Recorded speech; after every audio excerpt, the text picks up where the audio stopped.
Hello বন্ধুরা, আমি সঞ্জয় আর আপনারা দেখছেন আমার ইউটিউব চ্যানেল বার্ড লাভার। আর আপনারা প্রত্যেকেই জানেন বার্ড লাভার চ্যানেল মানে নতুন কিছু জানা, নতুন কিছু শেখা।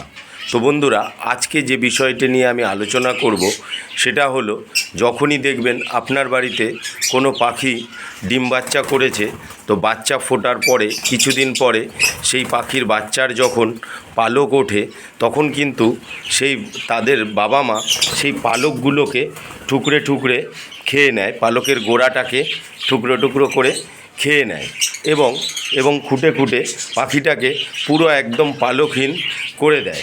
তা কেন পাখিগুলো এই রকম হয়, তার কারণ এবং তার সমাধানও আমাদের হাতেই রয়েছে।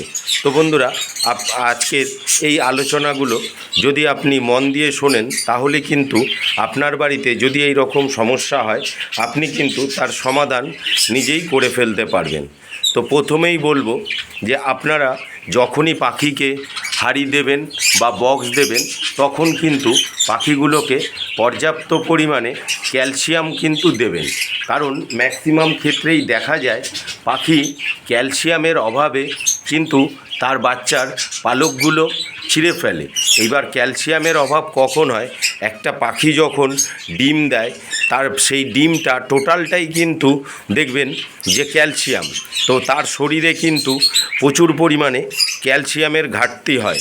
আর সেই ঘাটতিটা মেটানোর জন্যই কিন্তু পাখি কী করে, যখন বাচ্চা ফুটলো, বাচ্চাগুলোকে খাওয়ানোর পরে তারপরে যখন বাচ্চাগুলোর আস্তে আস্তে ছোট ছোট কাটা কাটা পালক উঠলো, তখনই কিন্তু সেই পালকগুলোকে পাখি তুলে ফেলে।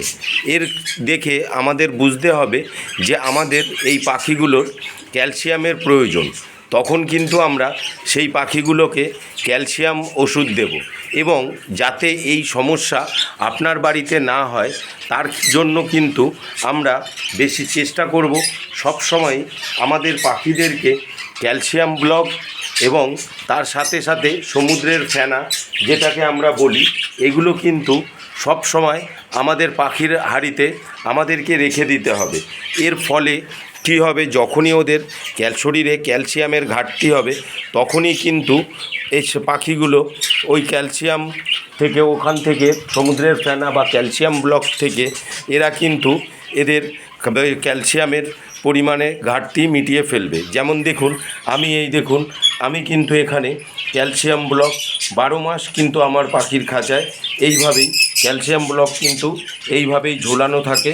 ওরা ওদের সময় মতো এবং ওদের প্রয়োজন মতো এই ক্যালসিয়াম ব্লক থেকে ওরা ক্যালসিয়াম সংগ্রহ করে, এবং পাখিকে যখন ব্রিডিংয়ে বসাই, যখন পাখি ব্রিডিং সিজন আসে, তখন তো তাদেরকে পর্যাপ্ত পরিমাণে ব্রিডিং কোর্স করাই এবং ক্যালসিয়াম দিয়ে তারপরে পাখিকে ব্রিডিং বক্স দিই।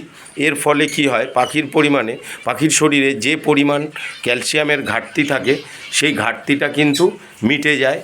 এবং আরেকটা ক্ষেত্রে দেখা যায় আপনি সব কিছু করেছেন, কিন্তু তাও আপনার পাখি এই রকম প্ল্যাকিং করছে, তখন কিন্তু বুঝে নিতে হবে যে ওটা কিন্তু ওর ব্লাড লাইনেই আছে। ব্লাড লাইন মানে অনেকের বাড়িতে এই রকম পাখি আছে যাদের কিন্তু দেখা যায় সেই পাখিটা জন্ম থেকেই ওই রকম, মানে জন্মের ওর বাবা মাও কিন্তু ওই রকমই ছিল, কোনো কারণবশত অনেক যত্নে বাচ্চাটা ওইভাবে মানুষ হয়েছে। তারপর যখন বাচ্চাটা বড় হচ্ছে, তখন কিন্তু সেও সেই বাবা মারই স্বভাব পেয়ে যায়, এবং সেক্ষেত্রে কিন্তু আমাদের কিছু করার নেই। সেক্ষেত্রে আমাদের কি করতে হবে, বাচ্চা ফুটে যাবে, বাচ্চা মোটামুটি যখনই দেখব আমরা হালকা কাটা পালক এসছে, তখনই কিন্তু বাচ্চাগুলোকে অন্য পাখির কাছে দিয়ে দিতে হবে। এবার লাভবার্ডের বাচ্চা হলে অন্য লাভবার্ডের কাছে দিতে হবে, ককাটেলের বাচ্চা হলে অন্য ককাটের, যে কোনো পাখিরই বাচ্চা হলে সেটাকে সেই জাতের পাখির বাচ্চার কাছে দিয়ে দিতে হবে। তাহলে কিন্তু আপনার সেই বাচ্চাগুলো বেঁচে যাবে।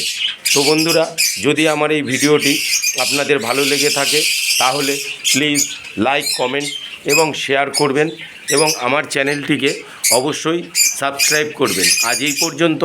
আগামী দিন আমি আরও একটু নতুন ভিডিও নিয়ে আপনাদের সামনে উপস্থিত হব। তো আপনারাও ভালো থাকবেন, এবং আপনাদের পাখিদেরকে সুস্থ রাখতে বার্ড লাভার চ্যানেলটিকে অবশ্যই সাবস্ক্রাইব করবেন। ধন্যবাদ বন্ধুরা।